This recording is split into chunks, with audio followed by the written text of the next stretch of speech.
इसी प्रकार अपने मन और चित्त की समस्त वृत्तियों को एकाग्र करते हुए अपना ध्यान सन्मुख विराजमान ऊंचे व सुचे सिंहासन पर शोभायमान श्री श्री 108 श्री हजूर सतगुरुदेव दाता दीनदयाल जी महाराज जी का दर्शन दीदार अपने मन मंदिर में बसाते हुए अपनी मुख रचना को पवित्र करने अर्थ प्रेम सहित मिलकर के बोलिए जयकारा मेरे श्री गुरु महाराज।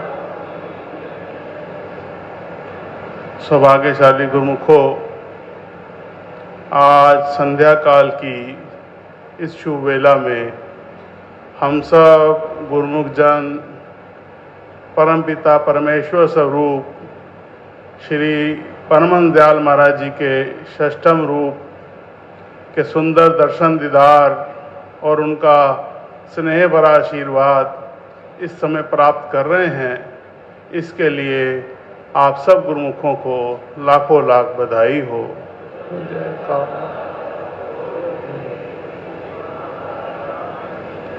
सौभाग्यशाली गुरुमुखों, इस संसार के अंदर कोई भी व्यक्ति है, चाहे वो छोटा है चाहे बड़ा है, चाहे संन्यास आश्रम में है तो चाहे गृहस्थ आश्रम में है, हर एक इंसान के अंदर कुछ ना कुछ विचार, कुछ ना कुछ सोच, कुछ ना कुछ ख्याल चलता रहता है। और जिस प्रकार उसकी सोच होती है, जिस प्रकार उसके विचार होते हैं, जिस प्रकार उसके ख्याल होते हैं, उसी प्रकार की उसे संगति प्राप्त होती है। और जिस प्रकार की संगति प्राप्त होती है तो वह उसी प्रकार के कर्म करता है। कि जैसे इंसान के विचार होंगे, जैसे ख्याल होंगे, उसे वैसे ही संगति प्राप्त होगी। कहते भी है ना कि एक सोच सुखरास है, एक सोच दुखरास, एक सोच बंधन कटे तो एक सोच गलफास।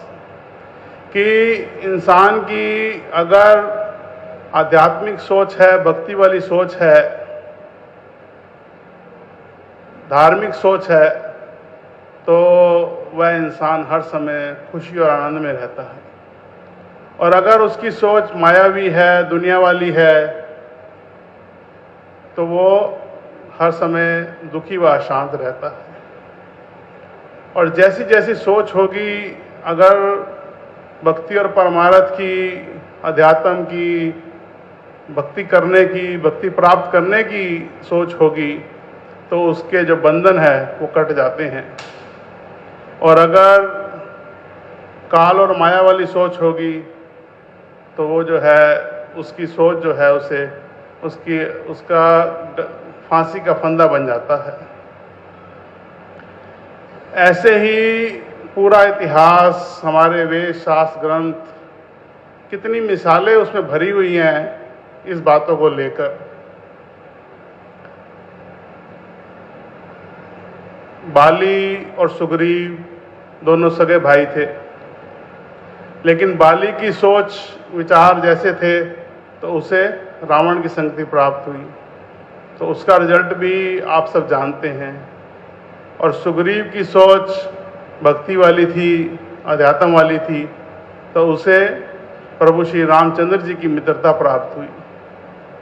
ऐसे ही कौरव और पांडव एक ही कुल में जन्म हुआ, लेकिन सोच विचार अलग अलग होने के कारण, हालांकि एक ही गुरु से दीक्षा ली, शिक्षा ली, लेकिन सोच विचार अलग होने के कारण कौरवों को शकुनी जैसे व्यक्ति की संगति मिली और पांडवों को खुद परमपिता परमात्मा भगवान श्री कृष्णचंद्र महाराज जी की संगति प्राप्त हुई।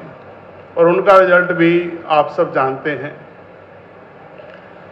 ऐसे ही रावण और विभीषण दोनों सगे भाई थे, लेकिन रावण के विचार, हालांकि रावण काफ़ी पंडित था, लेकिन जब उसके सोच और विचार बदले तो उसकी संगति भी बदल गई।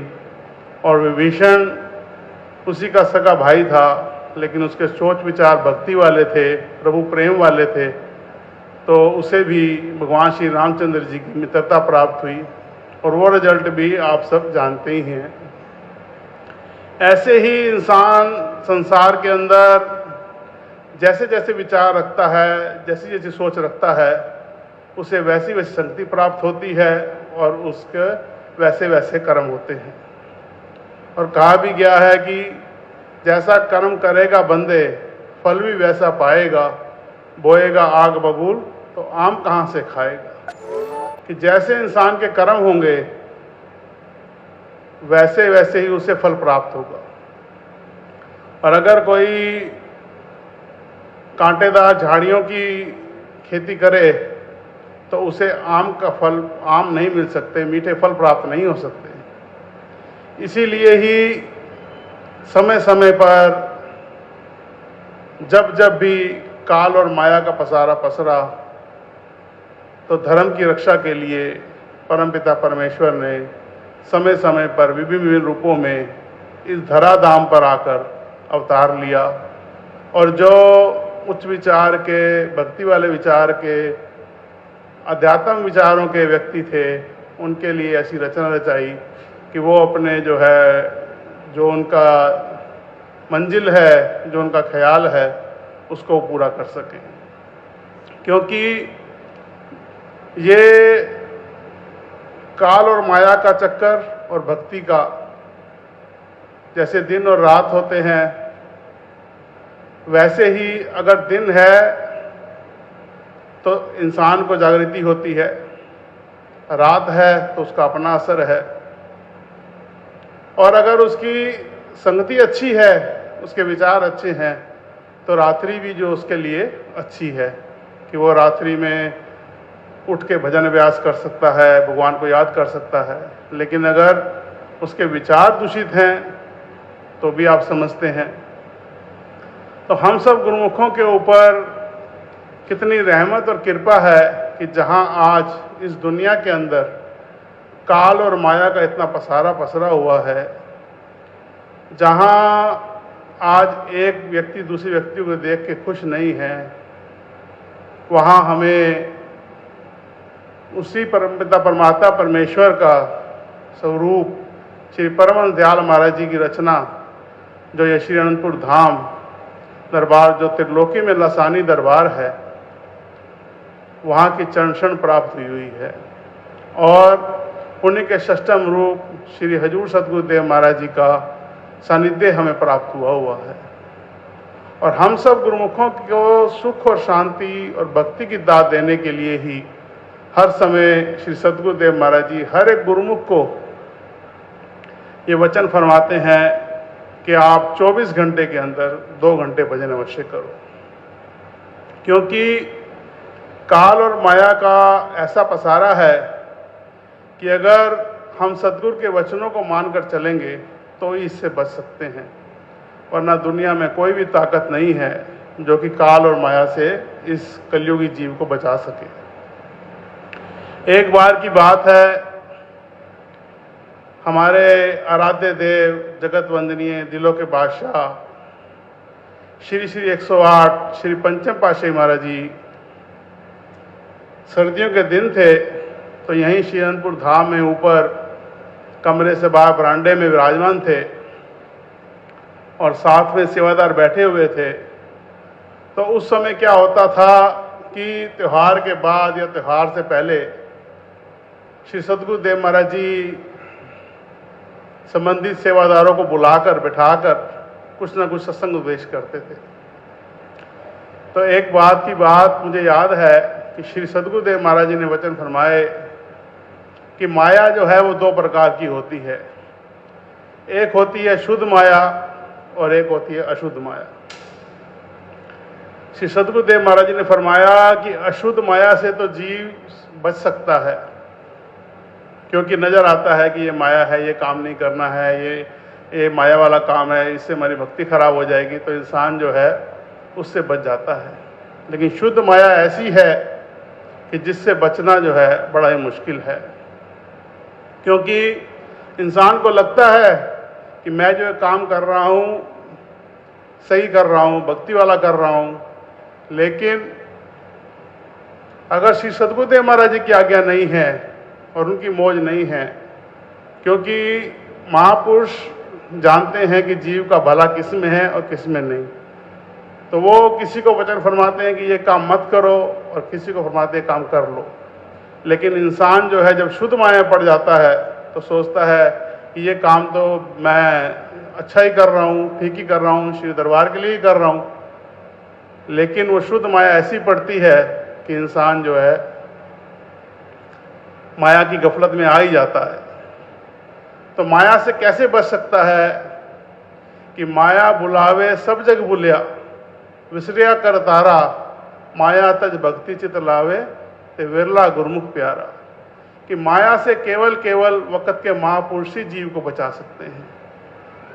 और वो किस तरह कि जब हम श्री सद्गुरुदेव महाराज जी के हर हुक्म को, हर वचन को सत करके मानेंगे।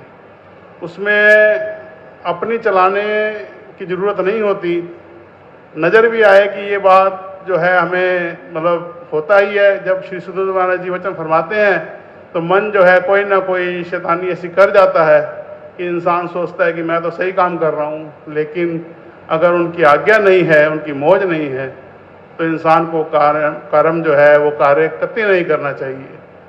तभी इंसान जो है इस काल और माया की रचना से, इस काल और माया से बच सकता है। और एक बार की बात और याद आ गई कि अलखधाम व्यावरा आश्रम की जब जमीन ली थी तो वहाँ पर कार्य चालू था, मकान बन रहा था। तो श्री सद्गुरुदेव महाराज जी चक्कर लगाकर अपने कमरे में आए। तो अपने कमरे में आए तो वहाँ पर एक भगत जी को श्री गुरु महाराज जी कमरे से जाने से पहले वचन फरमा गए कि तुम ये सारे जो है पल्ले, दरवाजे खिड़कियों के पल्ले लगा के रखो। तो जब वापसी आए तो भगत जी पल्ले लगा रहे थे, तो श्री सद्गुरुदेव महाराज जी सहज में उनको फरमाया कि भगत जी कुछ भी हो जाए आप ड्राइवरी मत सीखना। तो उस समय एक भगत जी और साथ में भी थे जो उनके साथ हेल्प कर रहे थे।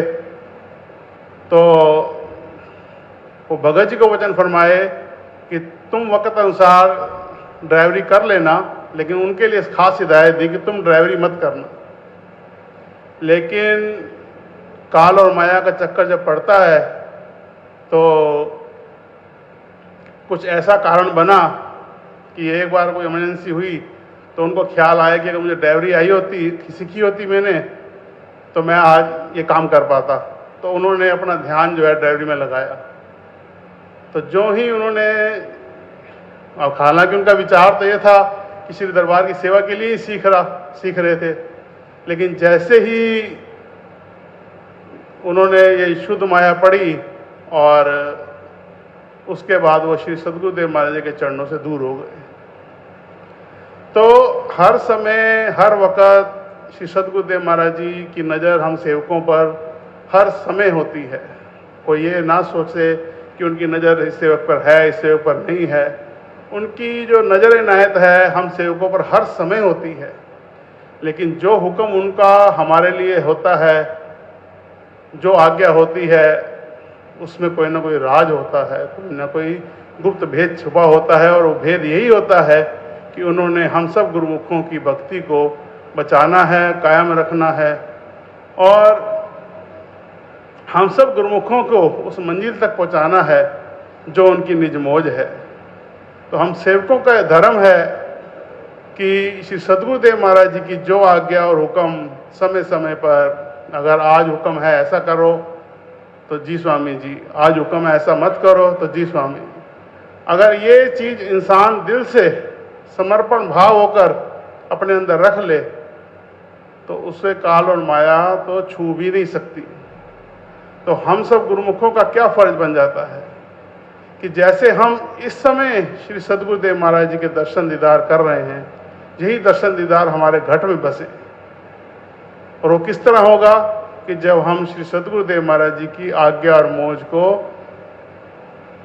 अपने अंदर धारण करेंगे, पूर्ण समर्पण भाव से, पूर्ण श्रद्धा से, पूर्ण विश्वास के साथ हम जब इनके वचनों को मानेंगे, उस पर पालन करेंगे, तो ही हमारा निस्तार हो सकता है।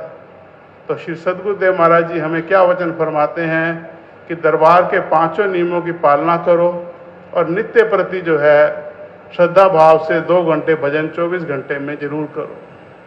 और ये गारंटी भी ले ली है कि जो गुरुमुख जन श्री सद्गुरुदेव महाराज जी की आज्ञा मौज को मानकर और श्रद्धा भाव और प्रेम से इन नियमों की पालना करेगा और नित्य प्रति 2 घंटे भजन 24 घंटे में करेगा, जो भी गुरुमुख जन श्री अनंतपुर धाम का अनुयायी है, श्री अनंतपुर धाम से नाम उपदेश ले रखा है, तो उसका ये फर्ज है कि 24 घंटे के अंदर 2 घंटे भजन अवश्य करना है। तो हम सब गुरुमुखों का ये फर्ज है कि हम महापुरुषों की आज्ञा और मौज को मानकर श्रद्धा और भाव से नियमों की पालना करते रहें, ताकि हमारा लोक भी सुखी हो, परलोक भी सुहेला हो और श्री सद्गुरुदेव महाराज जी की प्रसन्नता और आशीर्वाद इसी तरह बनी रहे जिस प्रकार इस समय हमें श्री सद्गुरुदेव महाराज जी अपने दर्शन और आशीर्वाद देकर खूब भक्ति धन से झोलियां भरपूर कर रहे हैं। बोलो जयकारा बोल। आज के शुभ सत्संग की शुभ श्री दर्शनों की सभी गुरुमुख जनों को बहुत बहुत मुबारकबाद। प्रेम सहित मिलकर बोलो जयकारा बोल मेरे श्री गुरु महाराज की जय। श्री सद्गुरुदेव भगवान की जय। श्री परमहंस अवतार की जय। सभी गुरुमुखों को साप्रेम जय सच्चिदानंद जी।